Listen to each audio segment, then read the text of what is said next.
Integers क्या होते हैं उसके बारे में हम जानेंगे, जो कि क्लास 6 का चैप्टर है। चलिए स्टार्ट करते हैं। A group of is whole positive numbers, negative numbers and zero. सबसे पहले मैं आपको बता देना चाहता हूँ कि होल नंबर्स क्या होते हैं। होल नंबर्स जीरो से स्टार्ट होने वाले वे सारे नंबर्स हैं जो कि ना ख़त्म होने वाले नंबर्स तक चले जाते हैं। यानी कि जीरो से स्टार्ट होकर 1, 2, 3, 4, 5 एसेट्रा, जब आपको पता है कि आपकी गिनती कभी ख़त्म नहीं होती है, तो वहाँ तक जितने भी नंबर आएंगे वो सारे के सारे होल नंबर्स हैं। याद रखिएगा, नेचुरल नंबर्स 1 से स्टार्ट होते हैं और होल नंबर्स 0 से स्टार्ट होते हैं। तो कह रहा है a group of whole positive numbers, negative numbers and zero. Positive number, positive का साइन प्लस का होता है, नेगेटिव का साइन माइनस का होता है। यानी कि पॉजिटिव नंबर्स जैसे कि प्लस का 1, प्लस का 2, प्लस का 3, प्लस का 4। नेगेटिव नंबर्स माइनस का 1, माइनस का 2, माइनस का 3, माइनस का 4, माइनस का 5 एसेट्रा। कितना भी बढ़ सकता है ये। अब देखने वाली बात है क्या कि आपको ये समझ में कैसे आएगा। तो मान लेते हैं कि एक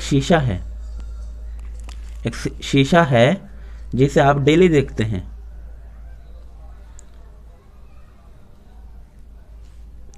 और उस शीशे में आप डेली देखते हैं, मान लीजिए कि लड़का है रोहन नाम का, वो रोहन नाम का लड़का शीशे में देख रहा है।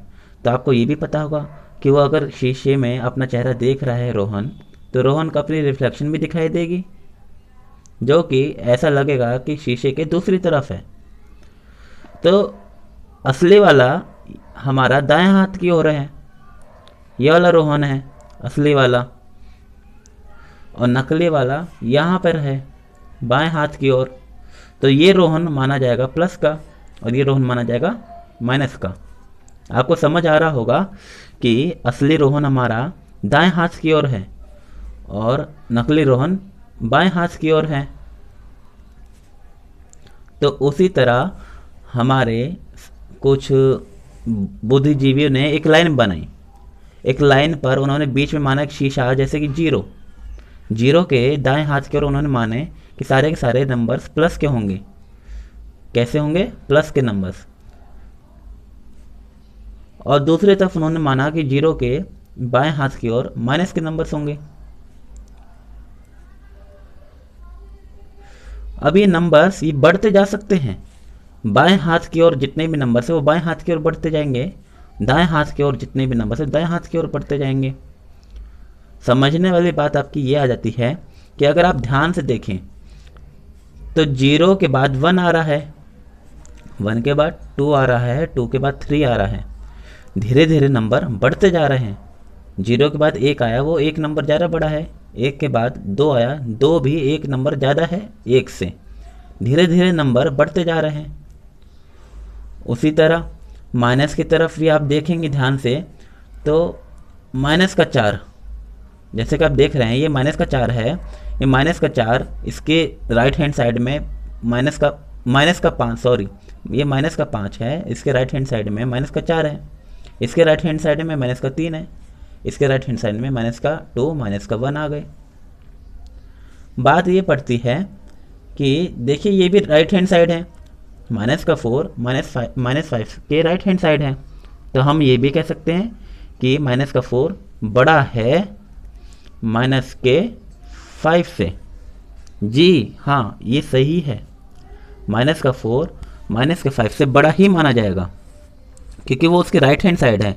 अगर आपको माइनस में दिक्कत हो रही है तो आप इधर ध्यान से देखिए कि 0 के बाद 1 आ रहा है, 1 के बाद 2 आ रहा है, 2 के बाद 3 आ रहा है, 3 के बाद 4 आ रहा है, सारे नंबर्स बढ़ते जा रहे हैं। तो क्यों नहीं हो सकता कि माइनस का 5 माइनस 4, यानी कि हम ये कह सकते हैं कि माइनस के 5 के बाद अगर माइनस का 5 आगे जाकर कुछ बनेगा तो वो माइनस 5 से माइनस 4 बनेगा, फिर उसके बाद माइनस 3 बनेगा, माइनस 3 के बाद माइनस 2 बनेगा, माइनस 2 के बाद माइनस 1 बनेगा और माइनस 1 के बाद 0 बन जाएगा। तो जैसे जैसे ये नंबर्स बढ़ते जाएंगे वैसे वैसे इनकी वैल्यू भी बढ़ती जाएगी। किस तरफ? राइट हैंड साइड में दोस्तों, राइट हैंड साइड में बढ़ेगी, ना कि लेफ्ट हैंड साइड में। लेफ्ट हैंड साइड में जैसे भी नंबर चलते जाएगा वो छोटा होते जाएगा। जैसे कि मान लीजिए हमने लिया 200 प्लस का है, देखिए प्लस का साइन हम दिखाते नहीं हैं, लेकिन माइनस का साइन दिखाना पड़ता है। 200 हमने लिया और एक जगह लिया 200 माइनस का, तो दोनों में बड़ा अगर कोई पूछता है कि बड़ा कौन है दोनों में, तो आपको जवाब देना है कि 200 बड़ा है। क्यों बड़ा है? जब आप नंबर लाइन बनाएंगे तो 200 राइट हैंड साइड आएगा और माइनस का 200 लेफ्ट हैंड साइड आएगा। राइट हैंड साइड होने की वजह से 200 माइनस 200 से बड़ा माना जाएगा। चलिए, हाँ, यहाँ पे एक हिंदी हमने लिखा है इंटीजर्स का पूर्णांक। पूर्णांक का मतलब ही होता है पूरा अंक। क्या होता है? पूरा अंक। पूरा अंक कहने का मतलब यह है कि ऐसा नंबर जो कि अपने आप में ही पूरा हो। समझ रहे हैं ना? जो अपने आप में ही पूरा हो। चलिए यहाँ सब समझते हैं।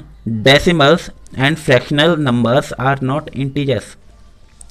कहने का मतलब यह है कि मान लीजिए कि मैंने दे दिया 3.5 और मैं आपसे पूछूं क्या ये पूरा अंक है, तो आप कहेंगे नहीं, ये पूरा अंक नहीं है, ये 3.5 है। 3.5 ऐसे है कि ये 3 तो पूरा हो गया, लेकिन पॉइंट के बाद जो ये 5 आ रहा है ये तो आधा माना जाएगा, ये तो आधा माना जाएगा, और ये आधा कभी पूरा हो नहीं सकता। सही बात है ना ये? तो ये 3.5 आधा है और आधा कभी पूरा नहीं हो सकता। और उसी तरह ये फ्रैक्शनल में भी बन गया आपका। ये देखिए डेसिमल का बन गया, ये बन गया फ्रैक्शनल का। हाँ, जब आप 4 को 2 से भाग करें, 6 को 3 से भाग करें, या फिर 8 को 2 से भाग करें, मतलब ऐसे नंबर्स जिनको पूरा पूरा डिवाइड हो जाए। जैसे 8 को 2 से भाग करेंगे 4 आएगा, 6 को 3 से भाग करेंगे तो 2 आएगा, 4 को 2 से भाग करेंगे तो 2 आएगा। सही कह रहा हूँ ना? तो ये सारे नंबर्स पूरे हैं। ये इस फॉर्म में तो फ्रैक्शनल नंबर्स हैं, पर आगे जाके ये सारे के सारे किस में बदल जाएंगे? इंटीजर्स में बदल जाएंगे। तो इंटीजर्स नंबर्स हैं। लेकिन अगर मैं पूछूं 5/4, तो इसका आंसर आपका आएगा 4 एकम 4 पॉइंट, एक हासिल, और एक हासिल होने पर आप लेंगे 4 दूनी 8, 1.2। अब 1.2 जो आपका हुआ, सॉरी एक मिनट, 1.2 आपका हुआ है, ये एक डेसिमल नंबर है। और डेसिमल नंबर आप, चलिए दोबारा पढ़ते हैं, ये 1 पूरा है और पॉइंट के बाद जो 2 है ये माना जाएगा आपका अधूरा, क्योंकि पॉइंट के बाद आने वाली चीज़ हमेशा अधूरी रहती है। तो इस तरह हम कह सकते हैं कि decimals and fractional numbers are not integers. यदि आपको ये चैनल पसंद आया है तो इसको ज़रूर लाइक एंड सब्सक्राइब कीजिए, क्योंकि ये देखिए मेरा पहला वीडियो है। आप इसको ज़रूर शेयर कीजिए। शेयर करने का तरीका एक है व्हाट्सअप एंड फेसबुक, ट्विटर वगैरह, आप जो भी यूज़ करते हैं, इंस्टाग्राम वगैरह, उस पर ज़रूर शेयर कीजिए। धन्यवाद।